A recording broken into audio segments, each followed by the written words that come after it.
Hello दोस्तों, स्वागत करते हैं आप सभी का अपने चैनल में। और देखते हैं आज एक नई कहानी।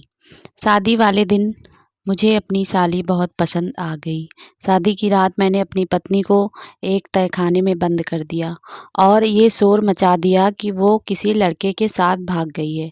फिर अपने ससुराल वालों से कहा कि मेरी इज्जत का सवाल है, लोग जानेंगे तो मेरे ऊपर उंगलियां उठेंगी कि इसकी पत्नी तो पहली रात को ही इसे छोड़कर चली गई। इसीलिए आप मेरी शादी अपनी दूसरी बेटी से करवा दीजिए। मेरी शादी मेरी साली से करवा दी गई और मैं खुशी-खुशी उसके कमरे में गया और जब घूंघट उठाया तो मेरे कदमों तले ज़मीन खिसक गई, क्योंकि वहाँ तो मैं मुंबई में जॉब करता था। जब मैं कुछ दिनों के लिए घर आया तो मेरी माँ को मेरी शादी की फ़िक्र होने लगी। कुछ दिनों बाद उन्होंने मेरी शादी कविता नाम की लड़की से तय कर दी। माँ ने मुझे बताया कि कविता दो बहनें हैं, एक कविता और उसकी छोटी बहन कोमल। कविता बहुत खूबसूरत थी। मेरी माँ अपनी बहू की बहुत तारीफ़ कर रही थी, पर सच्चाई क्या थी यह तो उसे देखने के बाद ही पता चल लगने वाली थी। मेरी शादी बहुत जल्दबाजी में हो रही थी, इसीलिए मुझे लड़की देखने का समय नहीं मिला। जब मैं मुंबई में था तभी घरवालों ने लड़की को देख लिया था।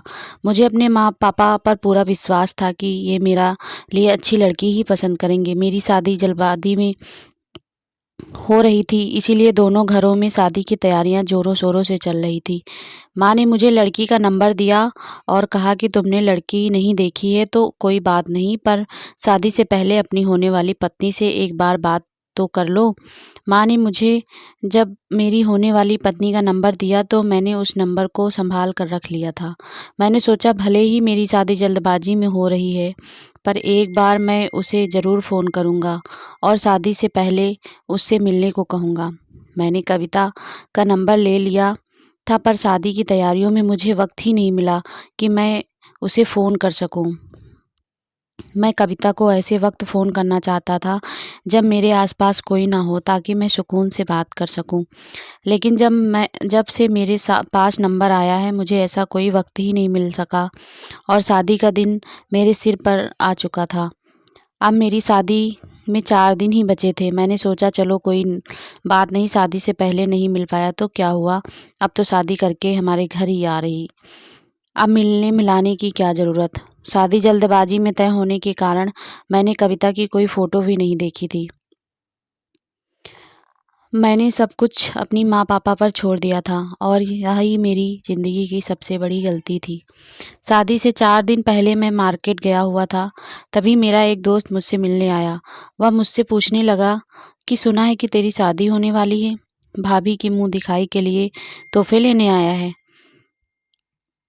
क्या मार्केट में? मैंने उससे कहा, अरे हाँ यार, और भी बहुत कुछ खरीदारी करनी है। अपने दोस्त की बात सुनकर मैं तो सोच में पड़ गया कि मुँह दिखाई के तोहफ़े के बारे में तो मैंने सोचा ही नहीं। मुझे तो मेरी होने वाली पत्नी के पसंद और नापसंद के बारे में तो बिल्कुल पता नहीं कि उसे क्या पसंद है। फिर मैंने सोचा मेरे पास कविता का नंबर तो है ही, मैं उसको फ़ोन करके एक ही बार पूछ लेता हूँ और इसी बहाने उससे मेरी बात भी हो जाएगी। मैं मार्केट में ही सड़क के किनारे खड़े होकर कविता का नंबर मिलाने लगा। मेरा दिल ज़ोरों से धड़क रहा था कि ना जाने कौन फ़ोन उठाएगा। फिर मेरे मेरे फ़ोन मिलाते ही मुझे कुछ देर पर मोबाइल की घंटी बजने की आवाज़ सुनाई दी। मैंने पीछे पलट कर देखा तो 2 लड़कियां एक साड़ी की दुकान पे बाहर खड़े होकर बातें कर रही थीं। उनमें से एक लड़की हाथ में मोबाइल गुनगुना रहा था। उसने फ़ोन रिसीव कर लिया और जैसे ही हेलो कहा, मैं हैरान रह गया। उसके हेलो की आवाज़ मेरे फ़ोन में उभर रही थी। उन्हें देखते ही मैं कुछ कदम पीछे हट गया और बात करने की कोशिश करने लगा। मैं बड़े गौर से उन दोनों लड़कियों को देख रहा था। उन दोनों ने मेरी तरफ नहीं देखा था और जिस लड़की ने फ़ोन उठाया था वो बहुत खूबसूरत थी। पहली नज़र में मेरा दिल उस पर फ़िदा हो गया था। उसे देखते ही भगवान से प्रार्थना करने लगा कि यही कविता हो। उस लड़की ने फ़ोन उठाते ही पूछा कि कौन बोल रहे हो? तो मैंने कहा मैं राज बात कर रहा हूँ। मेरे मुँह से मेरा नाम सुनते ही वो लड़की कुछ देर के लिए खामोश हो गई। फिर उसने कहा, मैं कोमल से बात करा रही हूँ। कोमल नाम सुनते ही मेरा दिल टूट कर चकनाचूर हो गया। उसने अपने साथ वाली लड़की से कुछ इशारों में बात की थी। वो शायद कविता थी। मेरी कविता पर नज़र गई तो मेरा दिल डूबता हुआ महसूस हुआ, क्योंकि कोमल के आगे तो वो एकदम बदसूरत थी। उन दोनों में आपस में इशारे से बात की मुझे नहीं पता। फिर कोमल ने मुझसे कहा कि कविता दीदी आपसे बाद में बात करेंगी, क्योंकि हम अभी मार्केट में आए हुए हैं। अगर आपको कोई बात करनी है तो मुझे बता दीजिए। कविता को देखकर मेरा दिल इस कदर टूटा था कि मैंने कुछ कहे बिना ही फ़ोन रख दिया और खामोशी से वहाँ निकल गया। कुछ ही देर में मेरा फ़ोन दोबारा बजने लगा। मैंने देखा तो कविता का फ़ोन था, लेकिन मुझे कविता के देखने के बाद किसी से भी बात करने का मेरा मन नहीं कर रहा था। मैंने बुझे दिल से अपना फ़ोन स्विच ऑफ कर लिया। मैंने मुंह दिखाई के लिए कोई तोहफ़ा नहीं खरीदे। मुझे समझ में नहीं आ रहा था कि आखिर माँ ने क्या देखकर कविता को पसंद किया है, जबकि जितनी खूबियाँ उन्होंने मुझे गिनवाई थी वो सब के सब तो मुझे कोमल में नज़र आई थी। घर जाकर मैं खामोशी से बैठ गया। मैं ना तो किसी से बात कर रहा था और ना ही कोई काम। शादी में सिर्फ 4 दिन ही बचे। मेरी खामोशी देखकर मेरी माँ ने मुझसे पूछा, क्या हुआ बेटा, तुम इतने शांत क्यों पड़ गए हो? मैं अपनी माँ की गोद में सर रखकर फूट फूट कर रोने लगा। माँ ने कहा, बेटा तुम रो क्यों रहे हो? कुछ बताओगे कि आखिर बात क्या है? मैंने रोते हुए माँ को सारी बात बता दी कि माँ मुझे कविता नहीं, उसकी छोटी बहन कोमल पसंद है। माँ ने कहा, पर क्यों? मैंने माँ से कहा, मैं आपसे ज़्यादा सवाल जवाब करना नहीं चाहता। अगर मैं ऐसे कर रहा हूँ तो ज़रूर कोई बात होगी, और मैं कविता से शादी करके उसकी ज़िंदगी नहीं ख़राब करना चाहता, क्योंकि जो लड़की मुझे पसंद ना हो उससे मैं शादी करके क्या करूँगा। आप कविता के घर फ़ोन करके बता दीजिए, अगर उन लोगों को मंजूर है तो वो मेरी शादी कोमल से करवा दें। मेरी बात सुनकर माँ बहुत परेशान हो गई। फिर भी उन्होंने हिम्मत जुटाते हुए कविता के पापा से यह बात बताई कि मेरे बेटी को कविता नहीं बल्कि आपकी छोटी बेटी कोमल पसंद है। अगर आप लोग शादी के लिए राज़ी हैं तो हम लोग बारात लेकर आएंगे, वरना ये शादी नहीं हो सकती। माँ के मुंह से ये बात सुनने के बाद कविता के पापा भी बहुत असमंजस में पड़ गए, क्योंकि उन्होंने शादी की सारी तैयारी कर ली थी। माँ का फैसला सुनने के बाद उन्होंने कुछ वक्त मांगा और फिर दूसरे दिन फ़ोन किया और कहा, ठीक है, हम अपनी बेटी कोमल की शादी आपके बेटे राज से करने के लिए तैयार हैं। कोमल से मेरी शादी हो जाएगी, यह सुनकर मेरी खुशी का ठिकाना ही नहीं रहा। मैं खुशी के मारे उछल पड़ा, क्योंकि जो लड़की मुझसे फ़ोन पर बात कर रही थी वो कोमल ही थी, और कोमल ही मेरी जीवन साथी बनने के काबिल थी। फिर दूसरे दिन हम कोमल के घर बारात लेकर पहुंच गए। हमारा बहुत ही अच्छे से स्वागत किया गया। मैं बहुत खुश था, क्योंकि जीवन साथी को लेकर जो मेरे मन में तस्वीर थी, कोमल बिल्कुल वैसी ही थी। जयमाला के लिए मुझे स्टेज पर लाया गया। कोमल खूबसूरत हुस्न को मैं देखने के लिए बेताब हो रहा था। कुछ देर इंतज़ार करने के बाद दुल्हन को लाया गया। जब मेरी नज़र दुल्हन यानी कोमल के चेहरे पर पड़ी तो उसे देखकर मेरी तो जान ही निकल गई। फिर एक बार मेरा दिल टूटकर चकनाचूर हो गया, क्योंकि ये तो वो लड़की थी ही नहीं जिसे मैंने मार्केट में कोमल समझा था, बल्कि वो तो उसके बगल में खड़ी थी। अभी मैं यही सब सोच रहा था कि तभी मेरे सामने दुल्हन के रूप में कोमल आकर खड़ी हो गई। मैं किसी से कुछ चाहकर भी कह नहीं सका, और मैंने देखा जिस लड़की को मैंने पसंद किया था वो कोमल के बगल में खड़ी थी। यानी ये तो कविता थी जिसको माँ ने मेरे लिए पसंद किया था। मैंने माँ की पसंद पर सवाल उठाया था, पर माँ सही थी। मेरा दिल कर कह रहा था कि मैं चीख-चीख कर चिल्लाऊं और भी कि अभी इस शादी से मना कर दूं, पर मैं चाहकर भी कुछ नहीं कर पाया और मेरे गले में कोमल ने जयमाला डाल दिया।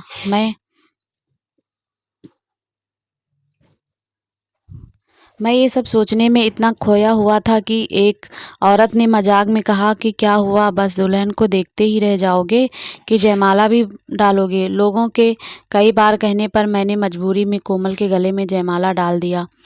जयमाला के बाद शादी का कार्यक्रम शुरू हुआ और मेरी शादी कोमल से हो गई। अगली सुबह कोमल मेरे घर दुल्हन बनकर आई तो मैं बहुत दुखी था और बस यही सोच रहा था कि जल्दबाजी में आकर बहुत गलत फैसला लिया है। मैंने एक बार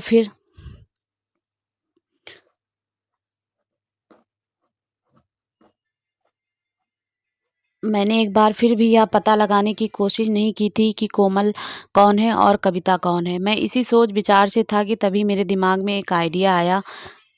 शादी के रात जब मैं मुझे कोमल के घर में कमरे में भेजा गया था तो कुछ ही देर में मेरी बहन हम दोनों के लिए दूध लेकर आई। उस वक्त कोमल वॉशरूम में थी। मैंने उनसे बहन के हाथ से दूध का ट्रे लिया। दूध देकर मेरी बहन कमरे से चली गई। तभी मैंने कोमल के दूध में बेहोशी की दवा मिला दी।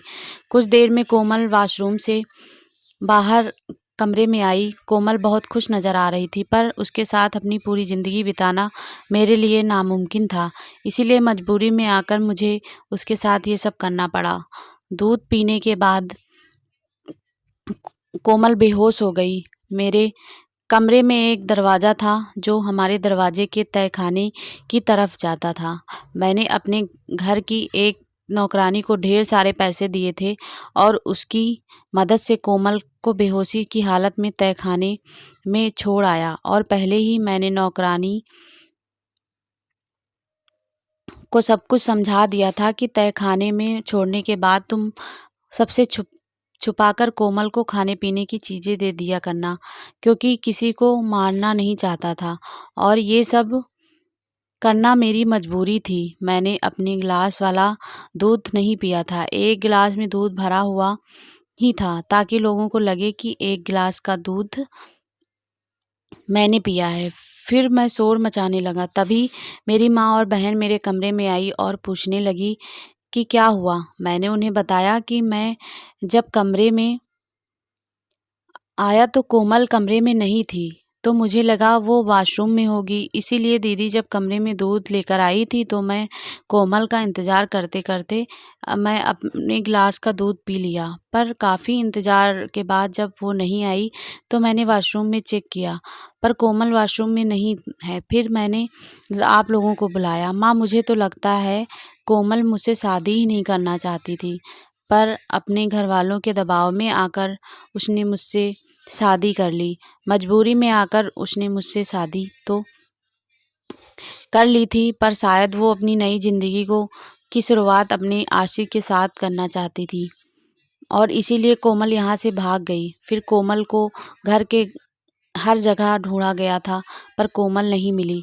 फिर मेरी माँ ने ना चाहते हुए भी कोमल के घर वालों को यह बात बताई, पर कोमल के घर वाले ये बात मानने को तैयार ही नहीं थे कि उनकी छोटी बेटी ऐसा कुछ कर सकती है। पर अब तो जो होना था वो हो गया था।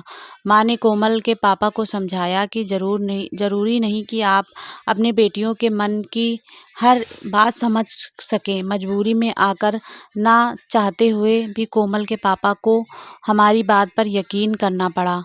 हमारी शादी के बाद हमारा रिसेप्शन था, इसीलिए मैंने माँ से कहा, माँ, मैं अपने दोस्तों को क्या मुँह दिखाऊंगा कि शादी की पहली रात को ही मेरी पत्नी मुझे छोड़कर भाग गई। मेरे सारे दोस्त में और रिश्तेदार हमारा मजाक बनाएंगे। इसीलिए कोमल के पापा से कहो कि वो अपनी बड़ी बेटी कविता से मेरी शादी करवा दें। आखिर पहले भी तो मेरी शादी कविता से ही होने वाली थी, ताकि लोगों को कुछ पता ना चले और हमारी बनी बनाई इज्जत मिट्टी में ना मिले। माँ को मेरी बात सही लगी, क्योंकि ये हमारे घर की इज्जत का सवाल था। इसीलिए उन्होंने बहुत सोच समझकर ये बात कविता के पापा से कही। वो लोग भी इस रिश्ते को लेकर तैयार हो गए, क्योंकि पहले भी तो मेरी शादी कविता से ही होने वाली थी और उसकी भी इज्जत का सवाल था। मेरी और कविता की शादी मंदिर में करवा दी गई। कविता से शादी करने के बाद मैं बहुत खुश हो रहा था, क्योंकि जैसा मैंने सोचा था सब कुछ वैसे ही होता जा रहा था। मैं सारी ज़िंदगी कोमल के साथ समझौते वाली ज़िंदगी नहीं गुजारना चाहता था। मैंने सोचा था कि कविता से शादी करने के बाद मैं चुपके से कोमल को तहखाने से बाहर निकाल दूंगा। जब वो सारी सच्चाई सबको बताएगी तो मैं कहूँगा कि वो जिस आशिक के साथ भागी थी उसने कोमल को छोड़ दिया और खुद को बेगुनाह साबित करने के लिए वो मुझे मुजरिम बना रही है। कविता से शादी करने के बाद मैं बहुत खुश था और खुशी खुशी में कविता के कमरे में गया। आज मेरा दिल खुशी के मारे झूम रहा था, क्योंकि मैंने जिसे चाहा था उसे मैंने पा लिया था। पर जैसे ही मैंने कविता का घूंघट उठाया तो मेरे कदमों तले ज़मीन ही खिसक गई। अपनी दुल्हन को देखकर फिर एक बार मेरी तो जान ही निकल गई, क्योंकि ये कविता नहीं कोमल थी जिसे मैंने तहखाने में छोड़ा था। पर ये कैसे हो गया? तभी मेरे पीछे से कोई हंसते हुए आया। मैंने देखा तो वो कविता थी। वाह राज, तुमने तो हम दोनों बहन की जिंदगी मजाक बना कर रख दी। जब तुमने फ़ोन पर कहा कि मेरी बहन किसी आशिक के साथ भाग गई है तो मुझे यकीन नहीं हुआ था। पर मैंने उस वक्त कुछ नहीं बोला, क्योंकि मुझे पता था कि मेरी बातों पर कोई विश्वास नहीं करेगा।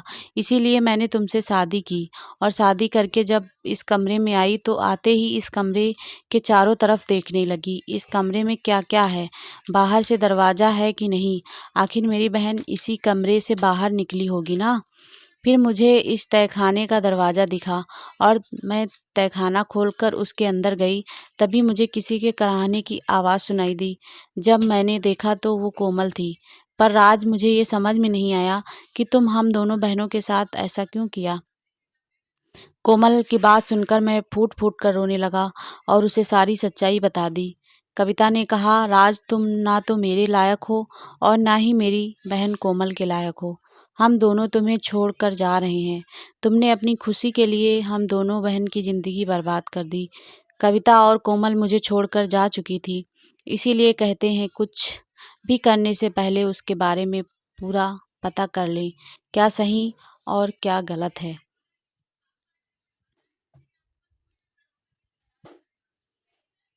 सो फ्रेंड्स, कहानी आप लोगों को कैसी लगी प्लीज़ कमेंट करके ज़रूर बताइएगा। और कहानी अच्छी लगी हो तो प्लीज़ हमारे चैनल को सब्सक्राइब कर लीजिएगा और हमारी कहानी को लाइक कर लीजिएगा और दोस्तों के साथ शेयर कर लीजिएगा। Thank you so much friends, ऐसे ही सपोर्ट अपना बनाए रखिएगा। बाय बाय फ्रेंड्स, मिलते हैं आप सभी से नई कहानी में। तब तक कि अपना ख्याल रखिएगा। आप सभी को happy Diwali. Thank you so much, friends.